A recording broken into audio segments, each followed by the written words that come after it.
Magandang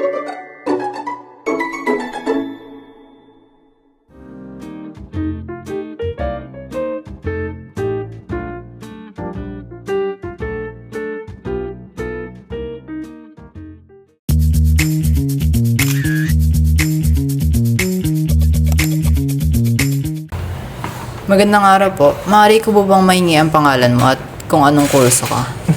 Magandang araw. Ako si Sean Andrew Ancaha mula sa Marketing Department ng De La Salle University, Dasmariñas. Okay, Sean. Pwede ko bang mahingi yung onting oras mo para ma-interview ka? Pwede naman, maaari. Okay. Ang pangunahing tanong, una, paano nakaka-apekto sa iyo ang pagtaas ng presyo ng mga bilihin at pamasahe?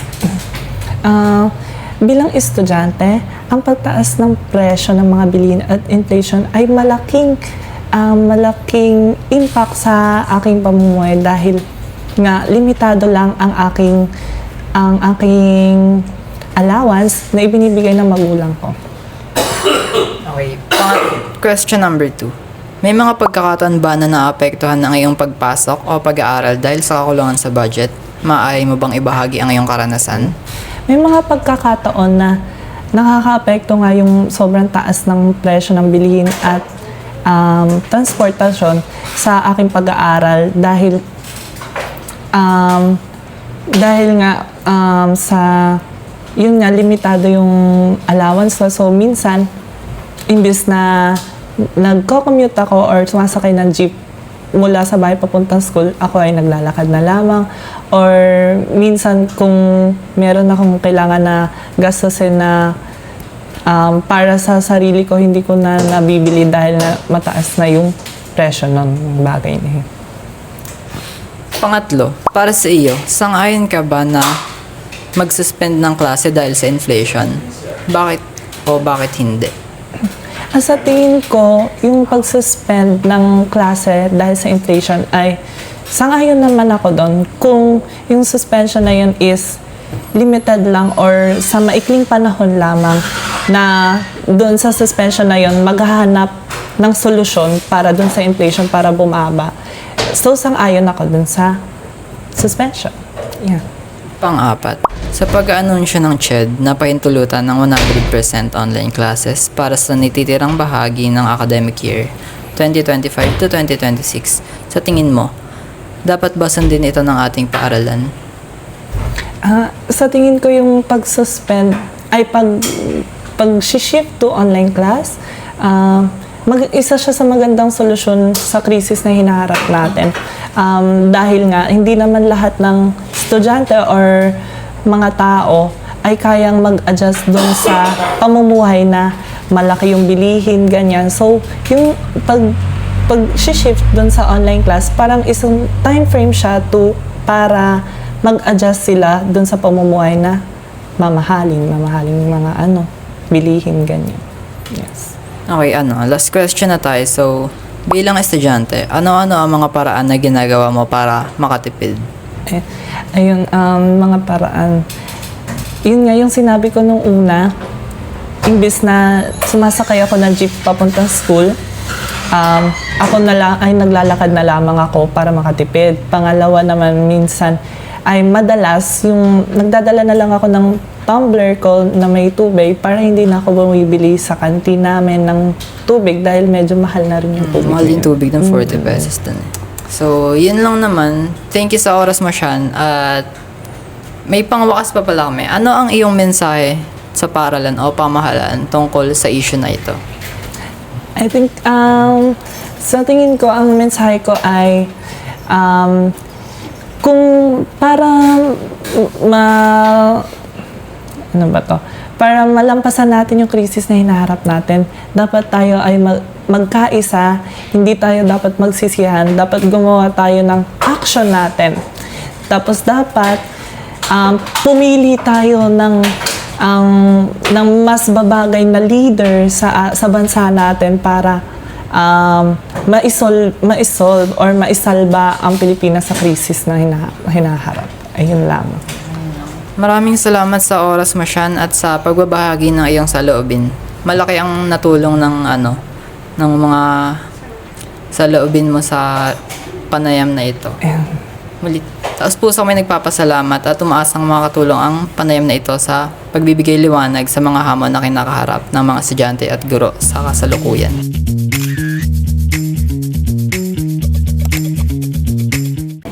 Magandang hapon sa inyong lahat, sa manonood. Andito ako ngayon kasama sina. Trixie and Ayan.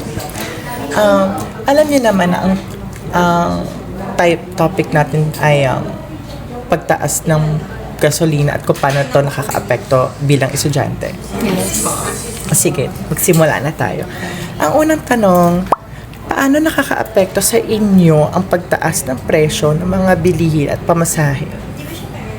For me, nakaka-apekto siya sa akin in a way na since naka-allotted lang talaga mo sa weekly budget. So, ito lang yung makukuha kong money. Of course, it affects me rin sa akin kasi nahahawak ko yung money ko. So, alam ko yung nagiging daily expenses ko. So, with that, parang yung pag-budget ko is nagiging over na minsan since hindi naman ganun tumaas yung pamasahe dito sa DASMA. Pero, willing naman kasi akong magbigay.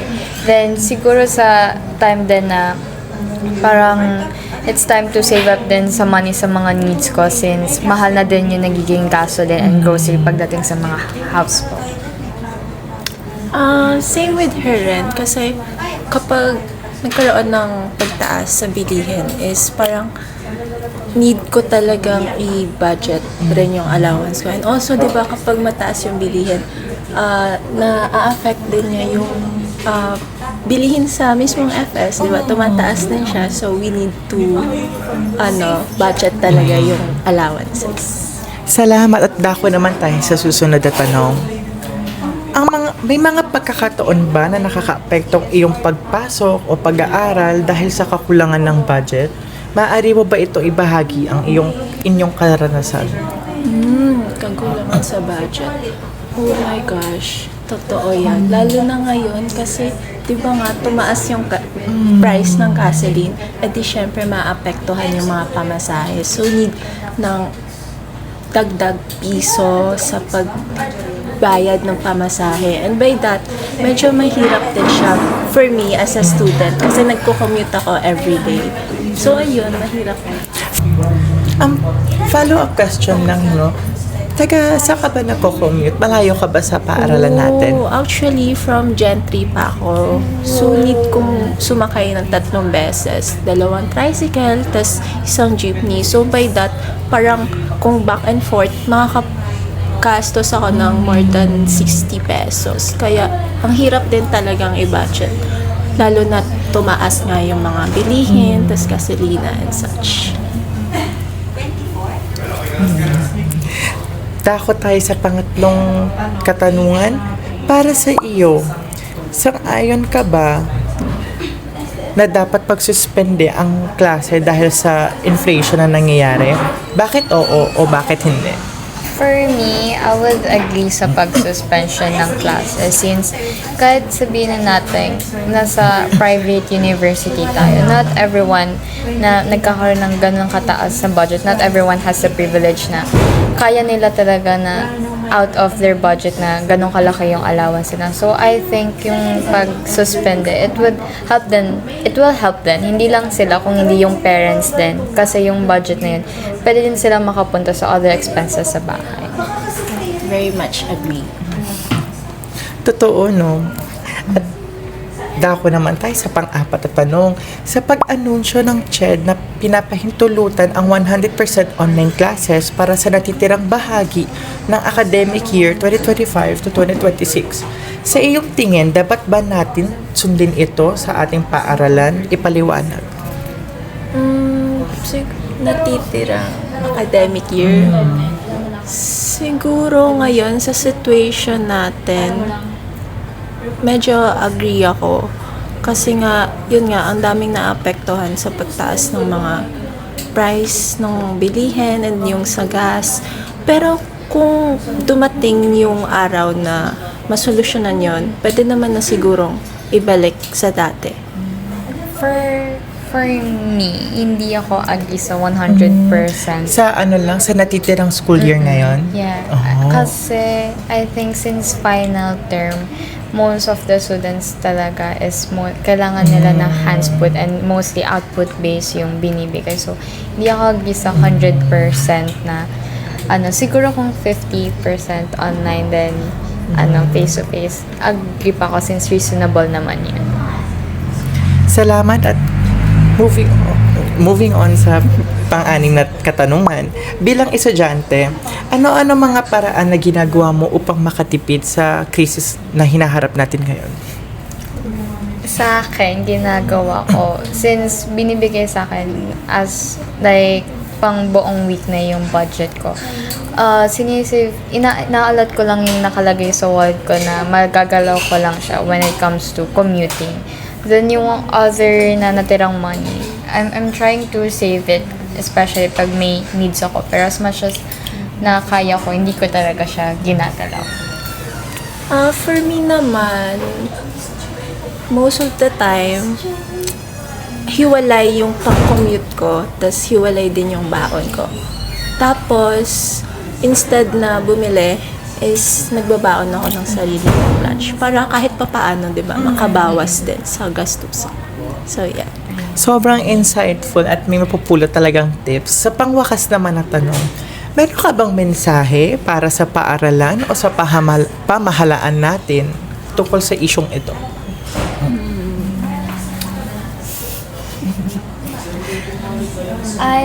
I think so. Pagdating sa pamahalaan and school, it's basically is hear people and maging sensitive about sa situation nila since hindi lahat ng tao ay easy lang yung situation ng para sa kanila since madaming naghihirap na Pilipino and nagsusurvive everyday para sa family nila. Salamat sa pakikibahagi at sa pagpapakilahok sa interviewing ito, no?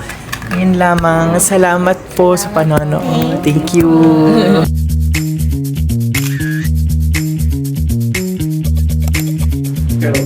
Magandang araw po, Miss. Maaari niyo po bang ipakilala yung sarili at ang asignaturang itinuturo po ninyo?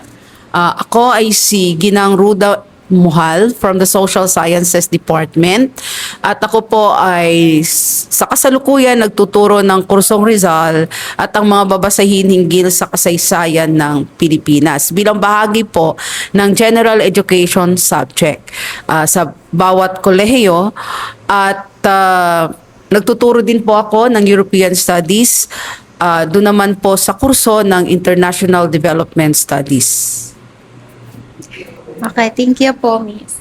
Ngayon po may mga tanong lang po kami sa inyo na patungkol po ito sa kasalukuyang issue ngayon na pagtaas po ng ating gasolina.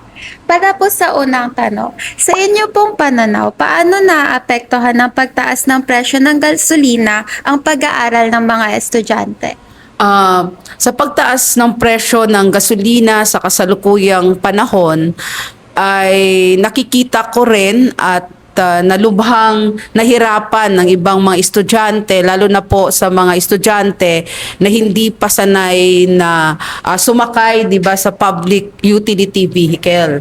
At the same time, hirap sila dahil kailangan pa nilang gumising ng maaga at yung iba ay feeling nila hindi sila komportable doon sa means of transportation na ginagamit nila kasi kagaya ng iba po ay kung nasanay silang ihatid at sunduin sa school o sa paaralan ay kailangan nilang mag-adjust doon po sa kung ano ang sa tingin nila yung kakayanan ng kanilang pamilya doon po sa pagbibigay ng budget doon sa gasolina na ginagamit nila na whereas kung titingnan natin hindi lang doble, triple pa 'di ba ang pagtaas nito.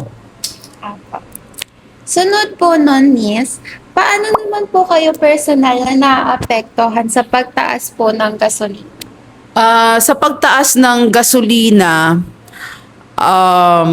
kung naapektuhan ba ako, kasi anyway class dati, or kahit ngayon po, minsan kasi parang wala naman, parang hindi ko rin tinitingnan yung kung magkano yung diesel kasi yung gamit ko na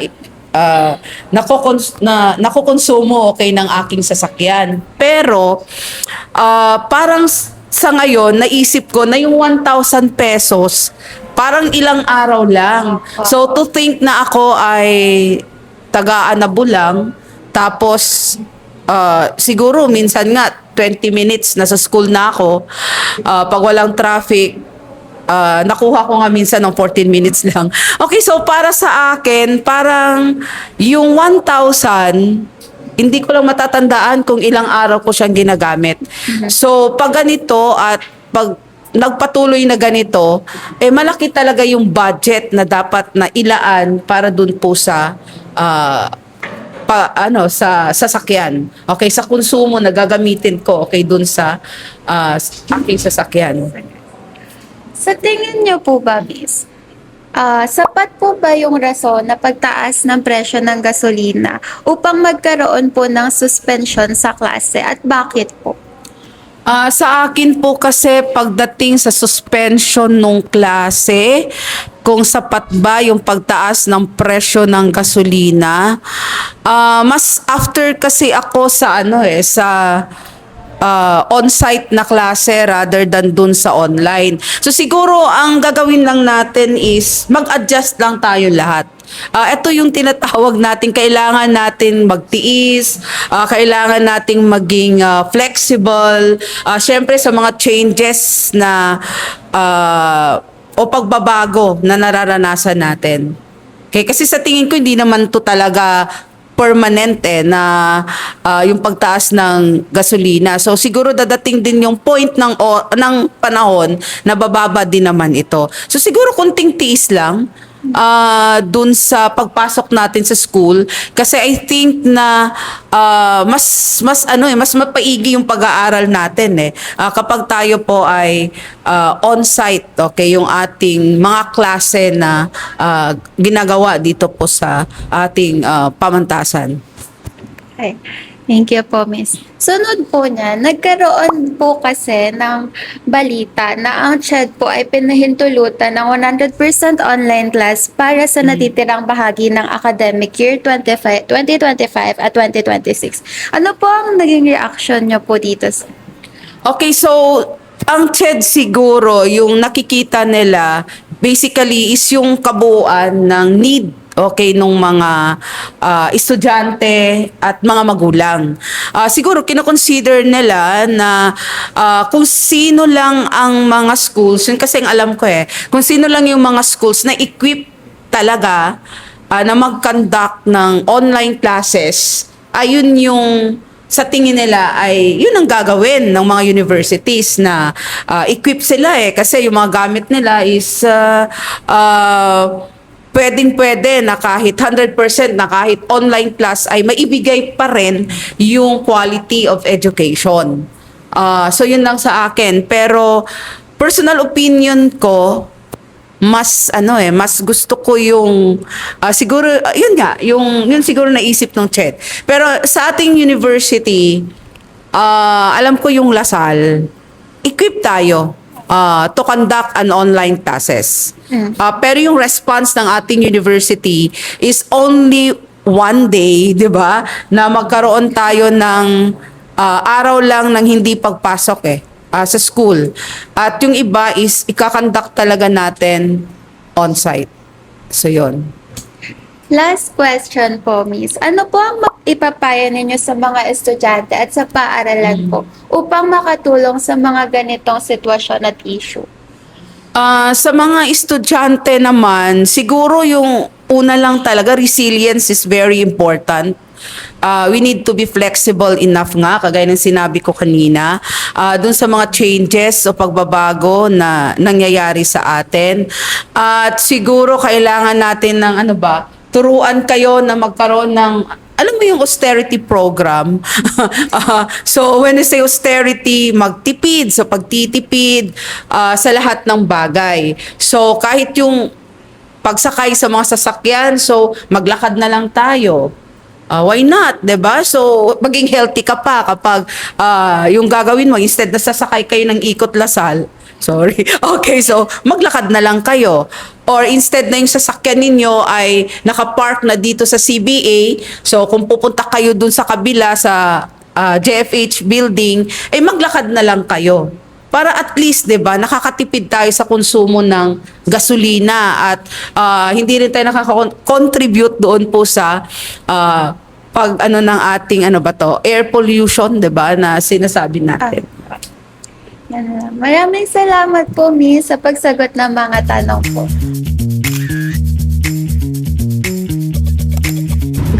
Magandang araw po. Maaari niyo po bang ipakilala inyong sarili at ang asignatura ninyong pinuturo? Hey, good morning. Ako si Mitch Amante. So, sa section ninyo, ang subject natin ay Understanding Lesson. May ilang katanungan lang po kami ngayon.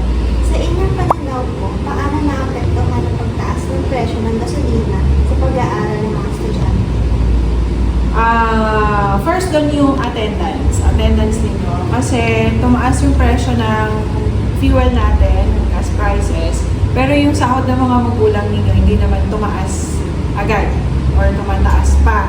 So, may paghihigpit ng sinturon dyan sa parte ng inyong magulang at saka sa inyo din. So, baka pumapasok kayo minsan na hindi kayo kumakain or sakto lang ang pamasahe ninyo. So, syempre, marami kayong iniisip kung wala kayo pang perang pabili ng ganito, ng needs ninyo sa school. Isipin nyo rin yun. So, makakadagdag siya sa bigatin, hindi lang syempre ng parents, pati na rin ng mga estudyante.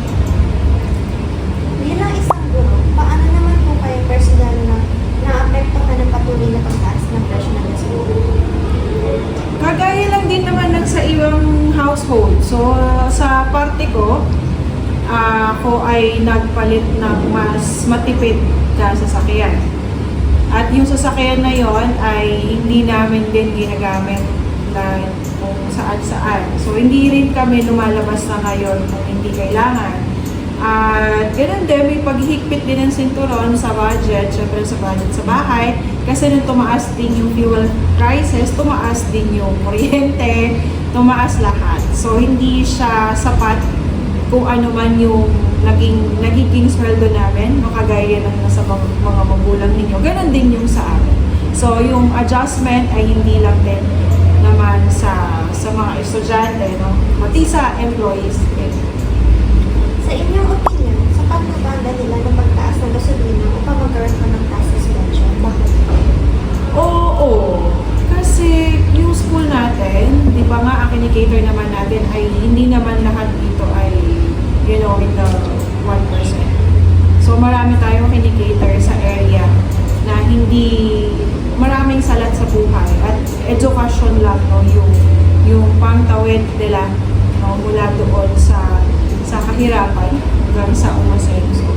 So, makakatulong kahit pa paano na maibsan yung bigatin na dala-dala ng mga magulang na nagpapaaral also sa kanilang mga magulang.